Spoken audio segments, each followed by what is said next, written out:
जी बताने लगे कि ये ब्रह्मांड कैसे उत्पन्न हुआ। अब देखिएगा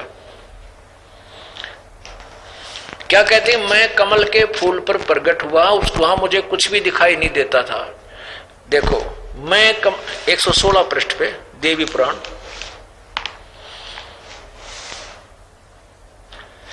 संक्षिप्त देवी भागवत, और ये तीसरा सकन चल रहा है। कुछ भी दिखाई नहीं पड़े। मैं कमल की कणिका पर बैठकर विचार करने लगा, इस अगाध जल में मैं कैसे उत्पन्न हो गया, कौन मेरा रक्षक है, तथा इस प्रलय काल में सृष्टि एवं संहार करने वाले कौन विशिष्ट पुरुष हैं। कहीं भी स्पष्ट रूप से भूमि भी नहीं दिखती जिस पर यह जल टिका हो। यह कमल कहां से उत्पन्न हुआ। रूढ़ एवं यो विचार करके मैं जल में उतरा, 1000 वर्ष तक पृथ्वी का अन्वेषण करता रहा। इस पर भी मुझे उस जल का कहीं और छोर नहीं मिला। इतने में आकाशवाणी हुई, तप करो तप करो। तब मैंने तपस्या की, तपस्या आरंभ कर दी। कमल पर बैठे ही 1000 वर्ष तक मैं तप करता रहा। फिर उसी समय सृष्टि करो, ऐसी आकाशवाणी सुनाई पड़ी। उसे सुनकर मैं बड़े आश्चर्य में पड़ गया। सोचा कि किसकी सृष्टि करूं अथवा मेरा क्या कर्तव्य। उसी समय मतु और कैटब नाम के 2 राक्षस भयंकर दानव सामने आ गए। वे उस महावर्ण में मुझसे युद्ध करने की इच्छा प्रकट करने लगे। मैं उनसे भयभीत हो उठा। तब कमल का डंठल पकड़कर जल में उतरा। वहां मुझे एक परम अद्भुत पुरुष के दर्शन मिले। वहां उनका श्री विग्रह मेघ के समान श्याम था, काला था। वे पीताम्बर पहने थे, 4 भुजाएं थी, शेषनाग की सैया पर सोए थे। उन जगत प्रभु के गले को वनमाला सुशोभित कर रही थी। शंख चक्र गदा और पद्म, इन 4 आयुधों से वे अनुपम शोभा पा रहे थे। ऐसे शेषशाही भगवान विष्णु का मुझे दर्शन हुआ। वे योग निंद्रा के वशीत होकर गाढ़ी नींद में सोए हुए थे। उनकी सारी चेष्टाएं शांत थी। नारद जी शेषनाग की सैया पर सोए उन प्रभु को देखकर मेरा मन चिंतित हो उठा। इतने में भगवती योग निंद्रा याद आ गई। मैंने उनका सत्वन किया। तब वे कल्याणमयी भगवती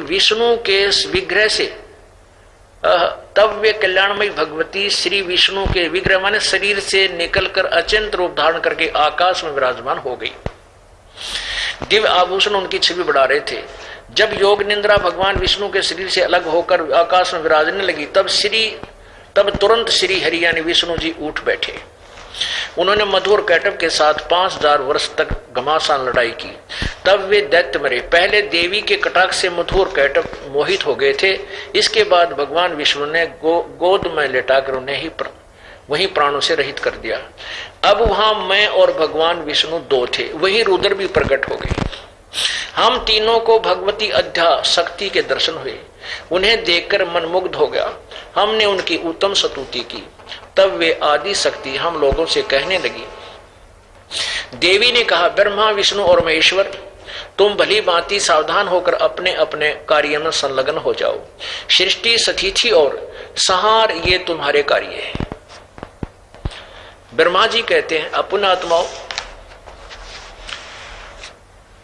अब ये स्पष्ट हो गया कि ब्रह्मा जी कमल के फूल पर अचेत थे, क्योंकि युवा अवस्था में ये सचेत हुए और कमल के फूल पर रख दिए उठाकर उस काल भगवान ने।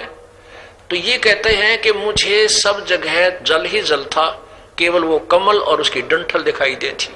फिर उसका खोज किया और फिर आकाशवाणी हुई कि तुम तप करो। 1000 वर्ष तप किया। फिर आकाशवाणी हुई, सृष्टि करो। ब्रह्मा जी कहते, फिर मैंने सोचा भी सृष्टि कहाँ करूं, कोई पृथ्वी नजर नहीं आती। इतने में मधु और कैटब नाम के 2 दानव आगे राक्षस, उनसे डर कर नीचे उतरा। उस काल भगवान ने क्या कर रखा था कि दुर्गा को आदेश दे रखा है कि इस सारे कार्य को तू संभाल, मैं गुप्त रहूंगा। तो दुर्गा क्या करती है, अपने अन्य रूप धारण करके और तीनों, जैसे श्री विष्णु जी के शरीर में प्रेतनी की तरह प्रवेश करके उसको बेहोश किए हुआ था। और जो ही वहां ब्रह्मा जी कहते, मैंने योग निंद्रा को याद किया, वो दुर्गा बाहर निकल गई। वह देवी बाहर निकली उससे, तो सामने आकाश में खड़ी होगी, आभूषण पहने हुए थी, और श्री विष्णु जी सचेत हो गए, जाग गए। फिर कहते हम 3 थे वहां पर, ब्रह्मा विष्णु और महेश। हम तीनों थे। हम तीनों को उस दुर्गा के सामने साक्षात दर्शन हुए, सामने खड़ी थी ऊपर आकाश में। उसने कहा कि ब्रह्मा विष्णु महेश, अब तुम अपना अपना कार्य संभालो, सृष्टि सतिथि और संहार तुम्हारे कार्य है।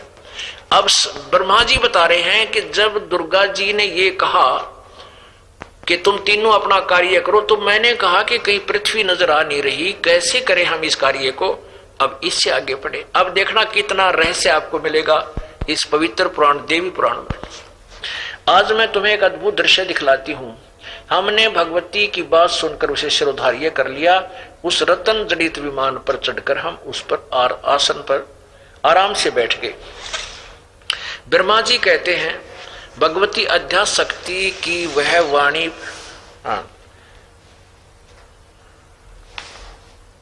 उस पर बैठ गए। यहां देख, इसी पर हम तीनों देवताओं को उस पर बैठे देखकर देवी ने अपने सामर्थ्य से विमान को आकाश में उड़ा दिया।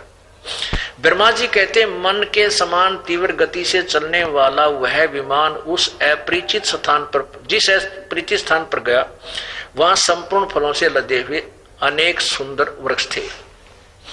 आगे एक अत्यंत सुंदर नगर दिखाई पड़ा। अद्भुत चार द्वारी थी वह नगर। उस नगर की शोभा बढ़ा रही थी। उसमें बहुत ऊंचे ऊंचे महल थे। उचित स्थान यज्ञशाला बनी थी। अक्षण भर के बाद वह एक दूसरे सुंदर प्रदेश में जा पहुंचा। वहां हमने देखा अनुपम नंदन वन था। पाराजित संगन छाया नीचे सुरभि गो बैठी थी। पास में एरावत हाथी विराजमान था। सैकड़ों अप्सराएं थी। यक्ष गंधर्व और विद्याधर उस पारिजात के उपवन में गाते एवं विहार करते थे। देखा तो वहीं महाभाग इंद्र भी थे। उनके समीप उनकी प्राण प्रिय सची भी विद्यमान थी। उस स्वर्ग के दृश्य को देखकर हम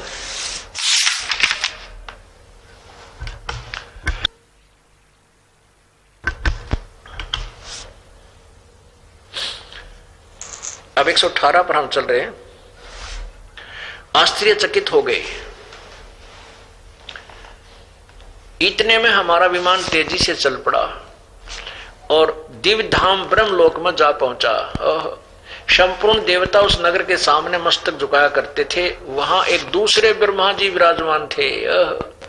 उन्हें देखकर भगवान शंकर और विष्णु को बड़ा आश्चर्य हुआ। सभी सभा लगी थी। शंकर भगवान और विष्णु ने मुझसे पूछा, चतुरानन, ये अविनाशी ब्रह्मा कौन है? मैंने उत्तर दिया, मुझे कुछ पता नहीं। सृष्टि के अधिष्ठता ये कौन है? भगवान मैं कौन हूं? ये कौन है और हमारा क्या उद्देश्य है? इस उलझन में मेरा मन चक्कर काट रहा है। इतने में मन के समान तीव्रगामी वह विमान तुरंत वहां से चल पड़ा और कैलाश के सुर में शिखर पर जा पहुंचा। वहां विमान के पहुंचते ही एक दिव्य भवन से त्रिनेत्रधारी भगवान शंकर निकले। वे नंदी वर्षर पर बैठे थे। उनके 5 मुख थे। ये 118 प्रश्न हम पढ़ रहे हैं देवी भागवत का 3रे स्कंद का। 10 भुजाएं थी। मस्तक पर चंद्रमा सुशोभित था। आगे देखिए, अक्षण भर के बाद वह विमान उस शिखर से भी पवन के समान तेज चाल से उड़ा और बैकुंठ लोक में पहुंच गया। वहां भगवती लक्ष्मी का विलास भवन था। बेटा नारद, वहां मैंने जो संपत्ति देखी उसका वर्णन करना मेरे लिए संभव है।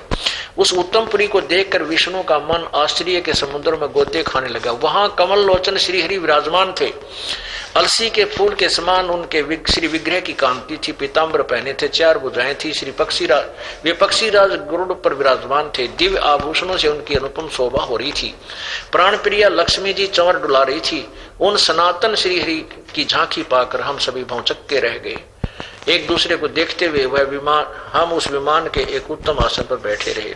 इतने में मैं ही पवन से बातें करता हुआ वह विमान तुरंत उड़ गया। आगे अमृत के समान मीठे जल वाला समुद्र मिला। उसका जल बड़ा अपने आत्माओं। अब क्या किया दुर्गा ने? इन तीनों को एक विमान में बैठाया और इनका भ्रम मिटाने के लिए कहीं तुम अपने आप को कंप्लीट गॉड मान लो और बात बिगड़ जावे, इसलिए इनका भ्रम निवारण करने के लिए विमान पर बैठाकर ब्रह्मलोक में भेजा। ब्रह्मलोक में अभी आपको दिखाया था। इस ब्रह्मांड के ऊपर के छोर पर एक ब्रह्मलोक गुप्त बनाया है इस काल भगवान ने, और वहां पर ये स्वयं महाब्रह्मा महाविष्णु महाशिव रूप धारण करता है। दुर्गा वहां पर जब ये महाब्रह्मा रूप में होता है तो महासावित्री रूप में वो होती है, और जब ये महाविष्णु रूप में होता है तो महालक्ष्मी रूप में दुर्गा इस काल भगवान के साथ होती है। ऐसे जब ये महाशिव रूप में होता है, सदाशिव रूप में होता है, तो यही दुर्गा इनके साथ महापार्वती रूप में होती है। तो ऊपर ये कहते हैं, ब्रह्मा जी कहते हैं हमने एक ब्रह्मा और देखा, एक विष्णु और देखा, एक शिव जी देखा, और हम तो चक्कर में पड़ गए, ये कौन है, हम कौन है, ये क्या चक्कर है। तो इससे सिद्ध है कि ब्रह्मा विष्णु महेश, रजगुण ब्रह्मा जी, सदगुण विष्णु, तमगुण शिव जी, ये कंप्लीट गॉड नहीं है। लेकिन ये भी कहना ठीक नहीं कि ये भगवान नहीं, ये जिस क्षेत्र के मालिक है उतनी क्षमता है। अब आगे देखो कि इसके बाद हमारा विमान आगे चला और वहां एक मीठे जल का समुद्र मिला, उसमें एक मनोहर द्वीप था, उसमें एक सुंदर पलंग बिछा था, उस पर एक सुंदर रमणी बैठी थी। वही दुर्गा आगे जाके अकेली, क्योंकि ये सब काल कर रहा है, और एक अक्षण के अंदर वो दूसरा रूप धारण करके वहां पहुंच गई जहां ब्रह्मा विष्णु महेश का विमान आगे आना था, जहां उन्हें भेजना था। अब यहां देखो 119 पृष्ठ पे तीसरा स्कंद, ये वही देवी पुराण चल रहा है, तीसरा स्कंद, ये 119 पृष्ठ है। 118 हम पढ़ते हुए आ रहे हैं नीचे से। इतने में कौन से बातें करता हुआ वह विमान तुरंत उड़ गया। आगे अमृत के समान मीठे जल वाला समुद्र मिला, उसका जल बड़ा ही मधुर था, और उस समुद्र में वही एक मनोहर द्वीप था। हम अपने मतलब की बातें पढ़ेंगे जो शीघ्र कंसेप्ट क्लियर हो जाएगा। उसी द्वीप में एक मंगलमय मनोहर पलंग बिछा था, और उस पलंग में सुंदर रत्न जड़े थे। उस उत्तम पलंग पर एक दिव्य रमणी बैठी थी। वे ऐसी प्रभावपूर्ण देवी थी मानो करोड़ों बिजलियां एक साथ चमक रही हों। अत्यंत सुंदर मुख था, लाल लाल दांत थे, करोड़ों लक्ष्मियों से भी अधिक वह सुंदर थी। उन्हें देखकर हम सभी महान आश्चर्य में पड़ गए। कुछ समय तक हम वहीं ठहरे रहे, आपस में कहने लगे, यह सुंदरी कौन है, इसका क्या नाम है, हम इसके विषय में बिल्कुल अनभिज्ञ हैं। इसके हजारों नेत्र, हजारों हाथ, हजारों मुख, दूर से देखने पर यह कितनी सुंदर प्रतीत होती है। यह न कोई अप्सरा है और न कोई गंधर्व कन्या एवं देव कन्या ही। नारदियों संदेहग्रस्त होकर हम लोग वहां रुके रहे, तो भगवान विष्णु ने उन चारु साहिनी भगवती को देखकर विवेक पूर्वक निश्चय कर लिया कि ये भगवती जगदम्बिका है। तब उन्होंने कहा कि देवी, यह भगवती हम सभी की आदि कारण है, महाविद्या महामाया इन्हीं के नाम है, ये पूर्ण प्रकृति है। ये प्रकृति शब्द आप देखिए गीता जी में काम आएगा, जब हम ये दास आपको ब्रह्मा विष्णु महेश की सृष्टि गीता जी में सिद्ध करेगा कि दुर्गा और काल से ब्रह्मा विष्णु महेश की उत्पत्ति, और पवित्र गीता जी भी ये संकेत कर रही है, क्योंकि वो कोड वर्डों में है। रजगुण ब्रह्मा है, सतगुण विष्णु, तमगुण शिव जी, ये फाइनल करेंगे, और प्रकृति दुर्गा को कहते हैं। ये आपको स्पष्ट हो रहा है, ये देखिएगा।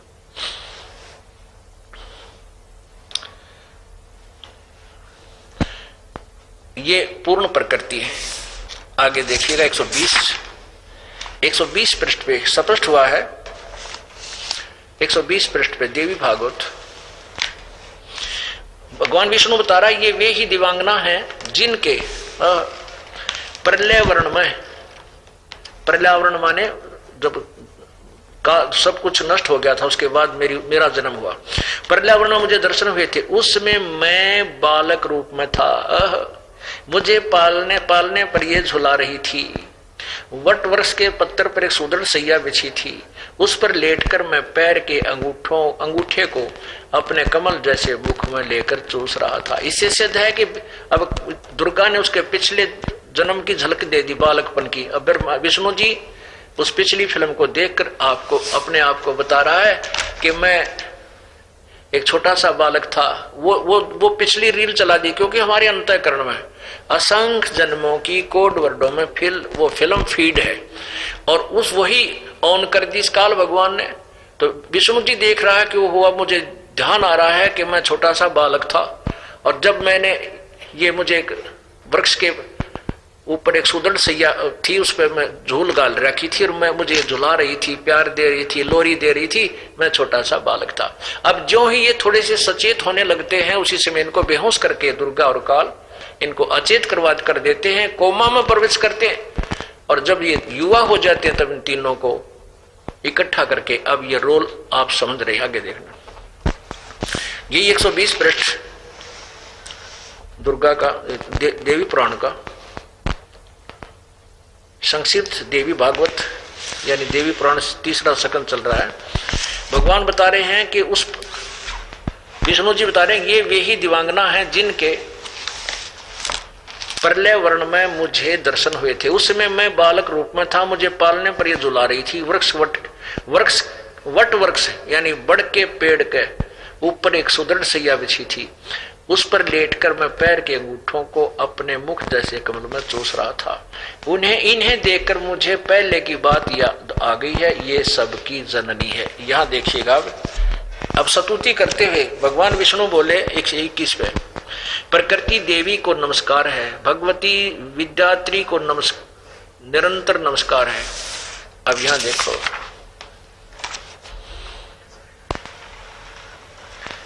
एक 122 पे देखना, तीसरा सकंद ही चल रहा है 122 पर। माता, जब मैं शंकर और ब्रह्मा भी तुम्हारे अचिंत प्रभाव से अपरिचित हैं, तब दूसरा कौन है जो उसे जान सके। तुम्हारे बनाए हुए जितने भी भवन हैं, तुम्हारे इस शक्ति संपन्न नख दर्पण में हमें उनकी झांकी मिली है। देवी, हमने इस लोक में दूसरे ही ब्रह्मा विष्णु और शंकर देखे हैं, सब में वैसे ही असीम शक्ति है, क्या अन्य लोक में ये नहीं है। देवी, तुमरे इस फैले हुए अचिंत ऐश्वर्य को हम कैसे जाने। क्या देखो, अब 123 पृष्ठ पे विष्णु जी स्तुति करता हुआ अपनी दुर्गा माता की क्या कह रहा है, तुम शुद्ध स्वरूपा हो, यह संसार तुम्ही से उद्भासित हो रहा है। मैं ब्रह्मा और शंकर, हम सभी तुम्हारी कृपा से विद्यमान है। हमारा आविर्भाव यानी जन्म, त्रोभाव अर्थात मृत्यु हुआ करता है। केवल तुम ही नित्य हो, जगत जननी हो, प्रकृति और सनातनी देवी हो। इसे सिद्ध हो गया, दुर्गा को प्रकृति कहते हैं, और ये ब्रह्मा विष्णु महेश नाशवान है, अविनाशी नहीं है। और आगे शंकर भगवान बोले, देवी, यदि भगवान विष्णु तुम्ही से प्रकट हुए हैं, तो उनके बाद उत्पन्न होने वाले ब्रह्मा भी तुम्हारे बालक हुए, और फिर मैं तमोगुणी लीला करने वाला शंकर क्या तुम्हारी संतान नहीं हुआ। अर्थात मुझे भी उत्पन्न करने वाली तुम ही हो। शिवे, संपूर्ण संसार की सृष्टि करने में तुम बड़ी चतुर हो। आगे बताते हैं, इस संसार की सृष्टि, स्थिति और संहार में तुम्हारे गुण सदा समर्थ हैं। उन्हीं तीनों गुणों से उत्पन्न हम ब्रह्मा विष्णु और शंकर नियमानुसार कार्य में तत्पर रहते हैं। अब पुण्यात्माओं, अब दुर्गा पुराण ने ये स्पष्ट कर दिया, देवी पुराण ने, कि श्री ब्रह्मा, श्री विष्णु, श्री शिव ये दुर्गा के पुत्र हैं। ये तीनों नाशवान हैं। रजगुण श्री ब्रह्मा जी, सतगुण श्री विष्णु जी और तमगुण श्री शंकर जी। अब देवी भागवत में इनका पिता कौन है, अब ये दिखाते हैं।